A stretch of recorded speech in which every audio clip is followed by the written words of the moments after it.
ሰላም ሰላም ክቡራትና ክቡራን ቤተሰቦቼ እንዴት ዋላችሁ? ሰላም ዋላችሁ? ሰላማችሁ ብዙ ትርፍርፍ ይበል። የማዳም ቀበሞቼ ነው። ምሳ እንብላ እስኪ ነው አምረን እንብላ ማለት ነው። ያው መጥበሻ እንጀራ ነው። እስኪ ምሳ እንብላ ስራ የጨረሳችሁ ማለት ነው። የማዳም ቅመሞች ያላችሁ እንደኛ ማናችሁ ብሉ፣ የበላችሁ ስሩ ለማለት ያክል ነው እና እንብላ። ሁልጊዜ ሩዝ እንብላ እንጀራ እንደዚህ ችጋግረን በመጥበሻችን ጋገር አድርገን እንብላ ማለት ነው። ዋው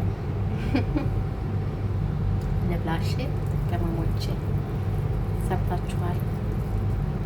ብሉ፣ በደንብ ብሉ። ከዛ ትምሰናላችሁ ማለት ነው።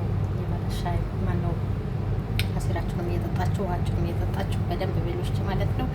እንብላ ብያለው። የተባረከ የአማራ ቀን ይሆንላችሁ። ወዳችኋለሁ። ባይ ባይ።